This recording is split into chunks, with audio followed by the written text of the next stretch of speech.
this countdown we have Bison Dele. Bison Dele, formerly known as Brian Williams, was an NBA player who played center for Orlando Magic, Denver Nuggets, LA Clippers, Chicago Bulls, and Detroit Pistons.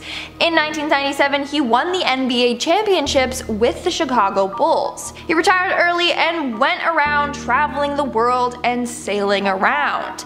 In 2002, he headed out on a ship with his girlfriend and older brother. Sadly, none of them would ever make it back. The captain, Dele, and his girlfriend disappeared and were never seen again. 2 weeks later, the boat was found in Tahiti. The only passenger was Dele's brother, Miles, who was dead. He had overdosed on insulin and slipped into a coma.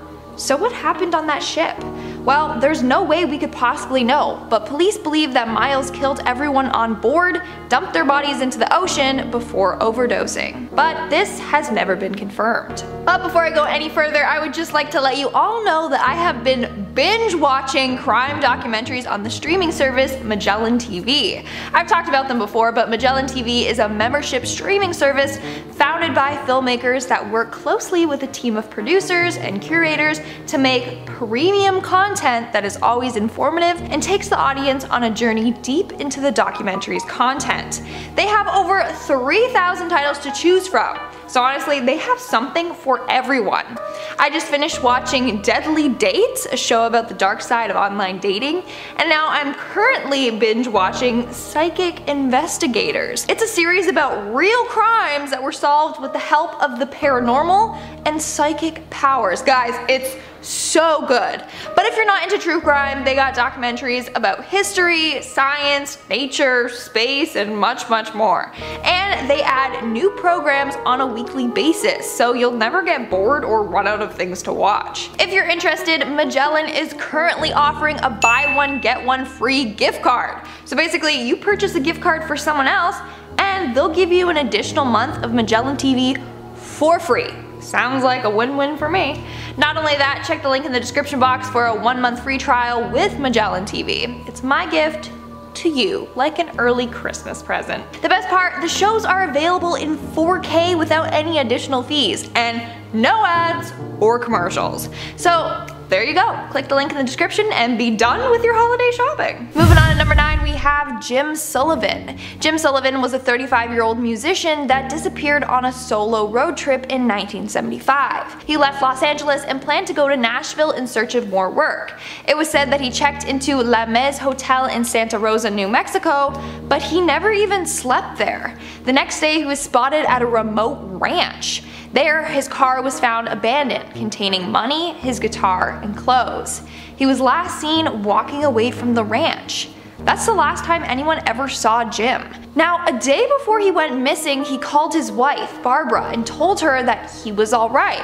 But Barbara was like, okay, yeah, I knew you were fine, so why are you calling? He responded with, "You wouldn't believe if I told you." She then said, "Jim, what's the matter? Is anything wrong?" And he said, "Forget it. Just forget I said anything. I'll call you from Nashville." So that's kind of a weird conversation, especially when the next day he went missing. So what was it that happened to Jim? Now, some believe that Jim was abducted by aliens or managed to make contact with them. I know it sounds crazy, but in 1969 he released an album titled UFO, so people believe maybe he was really into aliens and tried searching for them. Others believe he just wandered off on foot and got lost and then succumbed to the elements. Moving on to number 8, we have Sean Flynn. Sean Flynn was an American actor and photojournalist. He was probably best known for his coverage on the Vietnam War. He grew up following in his dad's, Errol Flynn's, footsteps by becoming an actor, but later changed professions and started working for Time magazine. In April of 1970, Flynn was sent to Cambodia on an assignment for Time magazine. However, while there, he disappeared, never to be heard from again. It's believed that Flynn and his colleague were kidnapped, held captive, and then executed. But no evidence was found showing that they were actually murdered. In March of 2010, remains were discovered and they were believed to belong to Flynn, but upon DNA testing, they discovered that this was not the case, meaning we might never know what really happened to him. In our 7th spot, we have Rico Harris. Rico Harris was a well-known basketball player for the Harlem Globetrotters. Sadly, his dependence on alcohol really got to him and he was forced to stop playing and to get a different job. Sadly, that didn't work out for him either, as he was later fired for drunkenness. After this, in 2014, he planned to live in Seattle with his long-distance girlfriend that lived there. So he had just visited his mom in LA and then headed to go see his girl in Seattle. Sadly, he would never make it. His car was later found abandoned at the side of the road in Sacramento. The car was out of gas and had a nearly dead battery. In his car was his backpack and his phone with a video of him from that night. Harris, however, was nowhere to be found. Now, days after his disappearance, people did say that they saw a giant person walking along State Route 16, which could have been Harris since he was 6'9". So it could be that his car broke down during the drive and he left on foot to go try and find help. But we don't know what happened after that. Moving on to number 6, we have Scott Smith. Scott Smith was a Canadian musician and bassist for the rock band Loverboy. In November of 2000, Smith and some of his friends went on a little sailing trip from Vancouver to Mexico. Sadly, while on his trip, a large wave swept him off of his boat. He was never seen again. Despite a number of searches conducted by US Coast Guards, his body has never been found, which they found to be quite odd. Did a rogue wave really sweep him out to sea? Or did something more sinister happen? We're now at our 5th and halfway mark with Joe Pitchler. Joe Pitchler was an American child actor known for being in movies such as Beethoven, The Fan, and Children on Their Birthdays. On January 5th, 2006, he went missing and hasn't been found since. On that day, he made a call to his friend at 4:15 p.m. That was the last time anyone has ever heard from him. On January 9th, his car was found near an intersection. All of his personal belongings were left in his car, except his wallet and car keys. Police found his apartment unlocked and his lights left on, which was very unusual of him. What's frustrating is that there is hardly any evidence in this case. Police really don't know what happened to Joe. Even with search dogs, they couldn't make much sense of his disappearance. So honestly, we probably will never know what happened. Moving on to number 4, we have Lord Lucan. This story is pretty crazy, so just brace yourself. Lord Lucan, or Richard John Bingham, was a very wealthy aristocrat and prominent member of the London social scene, mainly as a gambler. In 1974, he ended up killing his wife Veronica after she divorced him and got custody of the kids. The only problem being, he killed the wrong woman. I know, how could you mess that up? But apparently the room was dark and he thought it was his ex. But no, turns out it was the nanny. Anyways, after this happened, he basically fled to avoid being arrested and charged with murder. And it worked, because he was never found. But rumor has it that he ended up drowning himself from guilt over what he had done, and that his body is at the bottom of the New Haven harbor. In our 3rd spot, we have Michael Rockefeller. Michael Clark Rockefeller was the 5th child of the 41st Vice President of the United States, Nelson Rockefeller. The fact that he was a Rockefeller made his disappearance that more bigger. People were shocked when he disappeared. In 1961, Michael was out boating when his boat overturned, and apparently he swam to shore to look for help. But that's the last we know of what happened to him. But it's believed that he was captured by members of a local tribe that killed and dismembered him. It's incredibly gruesome. Coming in at number 2, we have Harold Holt. Imagine a huge world leader goes missing, like Trump or Biden. That would have the whole country shook. Well, that's what happened to Australia. Harold Holt was the 17th Prime Minister of Australia. In December of 1967, the Prime Minister went out swimming at a deserted beach in Victoria, but he never made it back to shore. Apparently, the weather had been very bad that day. The waves were very high. When Holt went missing, the government felt ashamed. Like, how could they let that happen to their leader? Although his body was never found, in 2005, it was declared he had drowned. But of course, you got a handful of people that don't think this is the case and think something else happened to him. And in our number 1 spot, we have Patrick McDermott. Patrick McDermott is probably best known for being the boyfriend of Grease star Olivia Newton-John. He was also a cameraman, and that's how the two originally met. It was on a set of a commercial he was shooting. Anyways, McDermott disappeared in 2005 after setting off for a fishing trip. He was meant to return the next day, but when he didn't, the US Coast Guards were called in to help. The boat was found with all his personal belongings on it. Ultimately, they concluded that he had fallen off of his boat. But there's a huge belief that he actually faked his own death. He did this in order to avoid the debt he was in.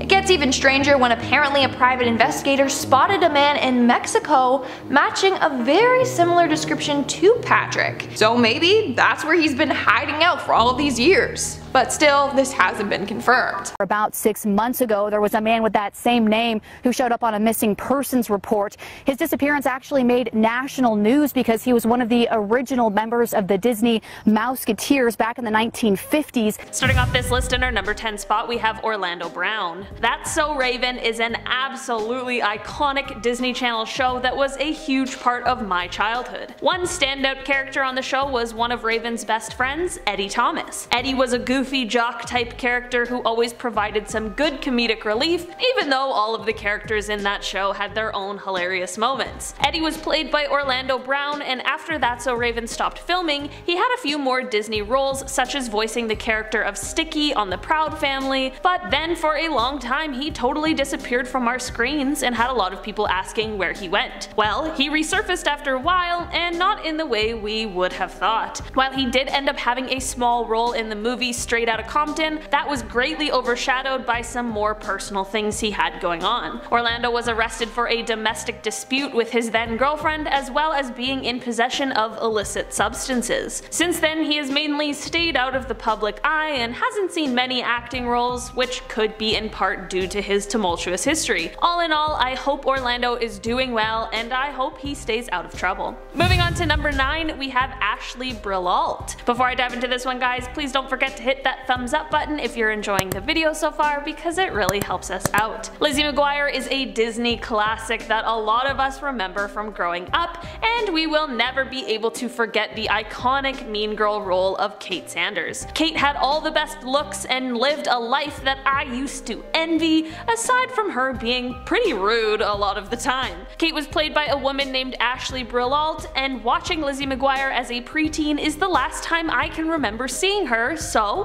where the heck did she go? Well, as it turns out, after the show finished, Ashley decided to walk away from her acting days and leave her life of fame. She ended up attending California State University, where she received her BA, and then she moved to Colorado, where she attended the University of Denver. She is now a lawyer, and she is married and has been focusing on her family and being a mom. Career-wise, she is focusing on criminal justice reform, and she also is a strong supporter of numerous charities. While the character of Kate did have some redeeming qualities and moments, it seems as though Ashley is definitely not at all the mean girl that she used to play. In our number 8 spot today, we have Tiffany Thornton. Sunny with a Chance was a show that was airing when I was just getting out of my Disney watching days, but I am sure there are many of you out there who remember this show very well. While short-lived, it was one of the Disney shows where Demi Lovato got her start, of course aside from the iconic Camp Rock movies. While Demi has continuously been in the spotlight since these days, that is not true for all of her former castmates, particularly for Tiffany Thornton, who played the role of the diva Tawny Hart. Tiffany ended up leading the Sunny with a Chance spin-off, but after both shows ended, we truly didn't hear much from her after, which left us all wondering, where had she gone? As it turns out, there isn't much of a crazy story here. Tiffany simply found herself with an opportunity to focus on other things aside from acting, and she took it. She chose to leave her Disney days behind in favor of a life where she could focus on her family and her children. Not many people realize how difficult it can be to be a full-time actor who has a family, so I can totally understand why Tiffany took these steps, and I can appreciate her making the choices she felt were best for her. In our number 7 spot today, we have Kylie Williams. I don't even know what to say about the Cheetah Girls other than the fact that those soundtracks played repeatedly in my home as a child. Between being absolutely jealous of the lives these girls were living to being empowered by the messages of these movies, the Cheetah Girls is an iconic series of movies that will forever live in my heart. But we are not here to talk about my love for the Cheetah Girls. Right now we are talking about Kylie Williams, who played the character of Aqua in the movies. After the breakup of the Cheetah Girls, we saw Kylie pursue music for a short while, but then we pretty much stopped hearing from her altogether, which left us all wondering where she went. While I don't have a lot of information on why she stepped out of the spotlight, she did. During this time she got married and started a family, and she now has a daughter named Rowan who was born in 2018. For a while she had an internet series with former co-star SABRINA Bryant, but that YouTube channel hasn't seen an upload in the last 3 years. Creatively, I'm not sure what she is up to now, but you can still find her on Instagram, where she regularly posts photos of herself and her beautiful family. In our number 6 spot today we have Raviv Ullman. Phil of the Future was a Disney show that aired from 2004 to 2006 and was about a family who was from the future but who got stuck in the 21st century after their time machine broke down. I remember watching this show growing up, but a lot of it certainly does feel like some sort of a fever dream. The show's titular character Phil was played by an actor who used to go by the name Ricky Ullman, but we didn't see a lot of him after the show ended, which of course left people wondering. Well, Ricky now goes by the name Raviv, which appears to have been his real name all along, and he used to just prefer his nickname. Since the ending of Phil of the Future, Raviv might have disappeared from our screens, but he has remained as creative as ever, starring in a few different off-Broadway productions, as well as playing in 2 different bands called Goodbye Ian and His Orchestra. It's good to know that Raviv is still out there creating art, and if anyone ends up listening to his music, make sure you let me know how it is. In our number 5 spot today we have PANABAKER. Another member of the Phil of the Future team we haven't seen since the end of the show is actor PANABAKER, who played the character of Debbie Berwick. Debbie was known as the extremely chipper and good-natured character, and she was unfortunately written out of the show before the first season ended. After the show, Kay had a few other smaller roles, but she ultimately decided to leave acting altogether after this. You may be wondering what she has been up to and where she has been in the last decade, and thankfully, I have the answer for you. Kay ended up attending university at UCLA, where she studied zoology. After her graduation, she actually somehow ended up back in the land of Disney when she took a full-time job working at Disney's Animal Kingdom. I'm sure that is an extremely cool job, and I think it's pretty awesome that she started out on Disney and after all those years found herself back at Disney in a completely different capacity. In our number 4 spot today we have Alana Austin. Motocrossed was released in 2001 and was a favorite Disney Channel original movie about a young woman who had to hide her gender so that she could compete in a male-dominated motocross competition. It was a super cool movie that I believe had a good and empowering message in the end, from what I can remember, and the movie starred Alana Austin, who we didn't see much of after this iconic role. After this movie, Alana apparently did some small acting roles here and there, but nothing really ever big, and nothing after 2006. After leaving the limelight, she decided to switch her focus from acting to something different, and this is when she went to the University of Southern California in order to study pre-medicine. Alana can still be found on Instagram, where she shares photos of her life and her family, and hey, maybe one day we'll see her return to our screens, but as long as she is happy, that is all we need to hear. In our number 3 spot today we have LALAINE. Another integral part of the cast of Lizzie McGuire was one of Lizzie's best friends, Miranda, who was played by LALAINE. Since we have heard many rumors of a Lizzie reboot, this has left a lot of fans wondering where LALAINE has been since her days on the show. LALAINE has released some music and done a bit of acting since those days, but she has mostly stepped out of the spotlight, especially in the last decade. I'm not exactly sure if there was a reason for this or not, but it seems as though she may be getting back into the acting game, as she recently filmed a movie last year that is in the post-production stages. Her break from the spotlight may have been due to a bit of a rough patch she went through in 2007, where she was arrested due to possession of illicit substances, which was then exacerbated after she missed a court hearing. In a turn of good news, however, LALAINE completed her mandatory rehabilitation, and as far as I know has remained in a better place ever since, which is truly the most important thing. If that Lizzie reboot does end up happening, it would be great to see her reprise her role, because I would absolutely love to see Lizzie, Miranda, and Gordo all back together just for one day.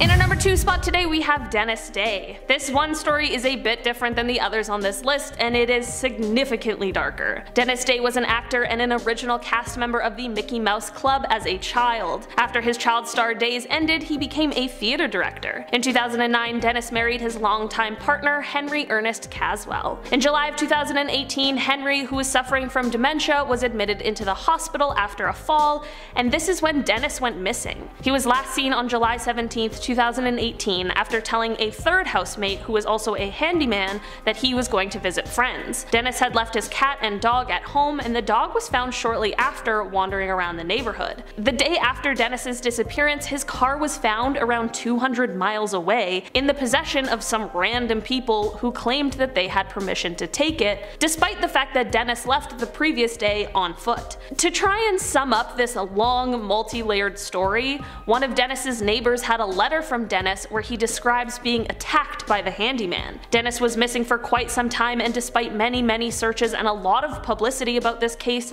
it wasn't until almost a year later that his body was found. He ended up being found on his own property, and while his cause of death was not released, the handyman, who was a 36-year-old man named Daniel James Berta, was charged with several crimes in connection to Dennis's death, including manslaughter, criminally negligent homicide, and identity theft. It appears as though there was some altercation between the two after Dennis told Daniel that he didn't want him living in his home anymore, but it isn't completely clear what happened after. Daniel has since been deemed unfit to stand trial, so he has instead been admitted into a hospital where he will reside until further notice. In our number 1 spot today, we have Stephen Anthony Lawrence. Even Stevens was another one of those absolutely iconic Disney Channel shows. It is where Shia LaBeouf really got his start, but we all know who truly stole the show, and that is the beloved character of Beans. Beans was played by an actor named Stephen Anthony Lawrence, and his role was originally supposed to just be a featured role, but he quickly turned into a series regular. Beans was an extremely lovable and goofy character that was impossible not to absolutely love,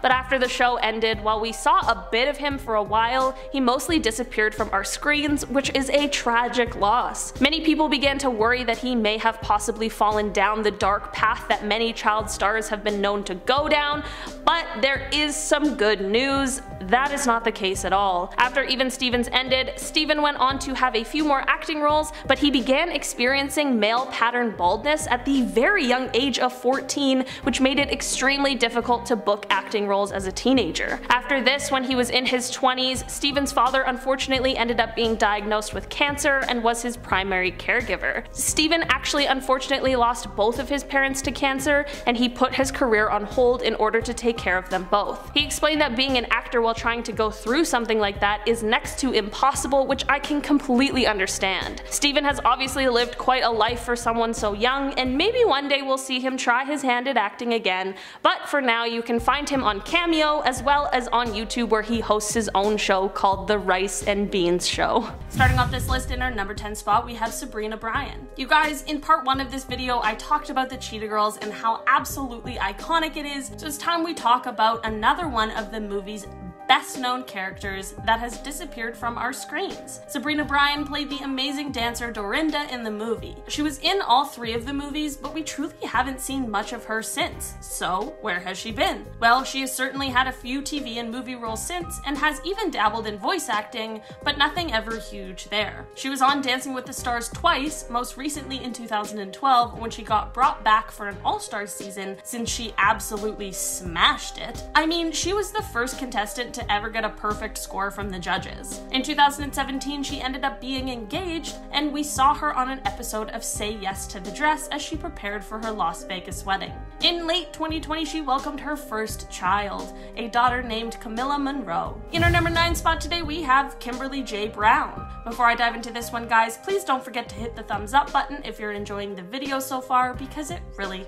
helps us out. Is it really Halloween time without the Disney staple Halloween Town? Those movies would have been nothing without Marnie, aka Kimberly J. Brown. I am not ready to talk about how they replaced Kimberly with Sarah Paxton in the 4th movie, like that wasn't committing a crime, but what I am ready and here to talk about today is where the heck did Kimberly go? After her role as Marnie, we truly haven't seen a ton of her since. She has definitely done a few TV and movie spots here and there, but nothing too huge or crazy. She went to university where she got a Bachelor of Science in Business, and she now runs her own Etsy shop called Craftily Creative that sells a variety of things, but also some Halloween Town themed items as well. In a crazy turn of events, she is also dating another Halloween Town legend, Daniel Counts, who played Cal in the 2nd film. He is now a realtor, if you were wondering. It is good to know they are both doing well and thriving. In our number 8 spot today, we have Jennifer Stone. When we think of Wizards of Waverly Place, we normally think of Selena Gomez, but Wizards wouldn't have been what it was without lovable, quirky Harper Finkel, who was played by the amazing Jennifer Stone.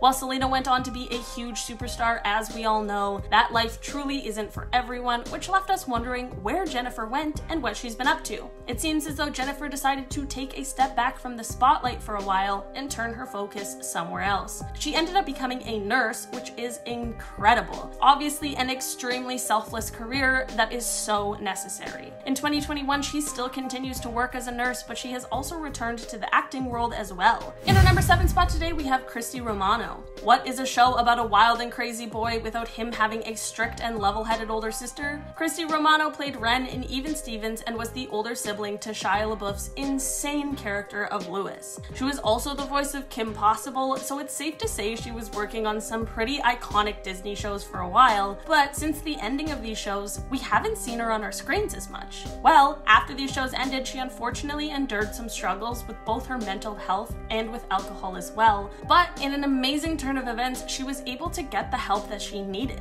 She ended up attending Barnard College, where she met the man who is now her husband, and the pair now have 2 absolutely beautiful daughters. In our number 6 spot today, we have Will Friedle. There aren't even words to describe how great of a show Boy Meets World was. It truly is a show that encapsulates my childhood, and it would not have been what it was without Will and his amazing portrayal of Eric Matthews, who was Corey's insane older brother. Since the ending of the show, he kind of seemed to disappear from our view, but what I didn't know is how successful his career in voice work has been. He has been working pretty consistently in that industry since the ending of the show, and he even voiced Ron Stoppable in Kim Possible, which I had no idea about until now. Will was actually called out last year in 2020 by a fellow former Boy Meets World castmate, Trina McGee, who played Angela on the show. She detailed some racially insensitive comments that Will had made to her while they were co-stars, while she explained just her overall experience of working on the show. It was upsetting to know that a show I loved so much was having these kinds of dark things going on behind the scenes, but it is amazing that even after all of these years, Trina has been able to speak up about it and open the dialogue between herself and her former castmates. Nothing will ever undo what she experienced, but I hope telling her story and having these conversations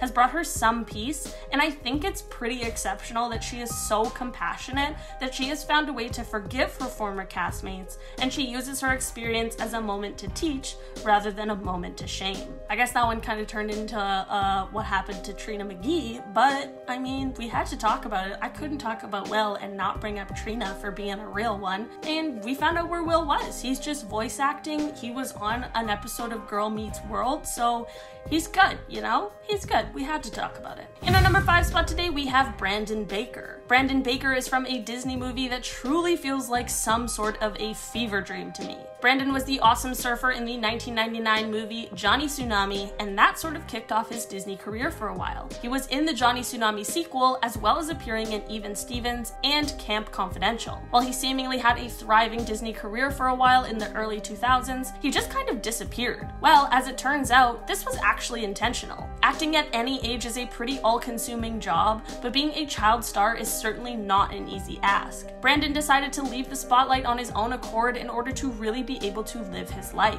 He said, "I took a brief life-examining sabbatical to kind of explore, travel, and just figure out what really drives me. I worked a lot behind the camera on short films and was still working on sets, among other things, but just taking a break from acting to see just whether or not I missed it, and also just to give myself a chance to mature and grow up and approach it as an adult. Not everyone is able to take a step back and realize that the hard choice is sometimes the best choice for your own happiness, so it is very good to hear that Brandon was able to live his life and choose to return to acting when it felt right for him." In our number 4 spot today, we have Mitchel Musso. Mitchel Musso is best known for his role of Oliver Oaken, who is the goofy male best friend of Hannah Montana. Since the show and his character were incredibly successful, he actually got the opportunity to have his own show called Pair of Kings on Disney XD. He was also in the midst of starting another show called Prank Stars when he ran into some trouble. In 2011, he was pulled over and actually arrested for driving under the influence. Because of his clean criminal criminal history, he was able to be released on bail and definitely took responsibility for his actions, but unfortunately this move cost him both of the shows that he was working on. Since then, we truly haven't seen as much of him on our screens. He tried pursuing a music career briefly, but that didn't necessarily pan out in the best way.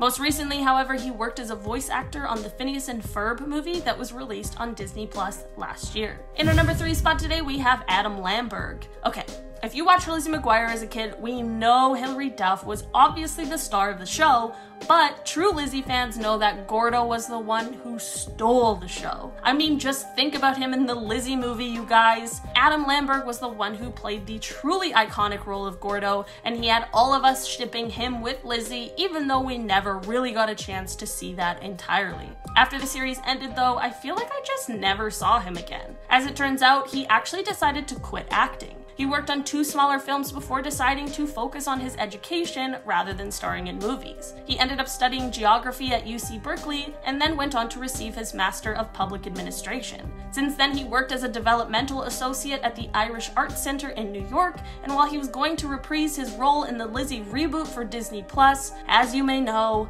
that was sadly cancelled. I'm not sure what he has been up to since then, but I really hope we get to see him sometime again soon. In our number 2 spot today, we have Jake Thomas. How could I possibly mention Lizzie McGuire again without mentioning Lizzie's annoying little brother Matt, who was played by Jake Thomas. He was so perfect at being annoying and conniving and honestly just a bit of an evil genius. After Lizzie ended, he actually ended up on another Disney show called Cory in the House, but after that one ended as well, we really haven't seen him on our screens very much. He was in an episode of Criminal Minds and has since had a few roles on other shows that are similar, but nothing quite as large as his Disney days. While he continues his acting career, he also dabbles in directing, and he is also a photographer. It's good to know that he continues to live an artistic life in a multitude of different ways. In our number 1 spot today, we have Matthew Timmons. When I think of The Suite Life on Deck, I, of course, like many of you, think of the stars Cole and Dylan Sprouse, but we truly cannot forget the incredibly goofy character of Woody Fink, who was played by Matthew Timmons. I don't remember seeing him before The Suite Life, and I really don't remember seeing him after, except for that one episode of Jessie, which left me wondering where he went and what he's been up to. Well, while I don't really know what he's been up to career-wise, he is very present on social media and continues to make fans laugh. It's good to know that while he sure has grown up from his days of The Suite Life, he has managed to keep his goofiness and silliness alive and well. Disney definitely isn't the place for him anymore, but maybe one day we'll see him return to our screens where he can most definitely keep us laughing.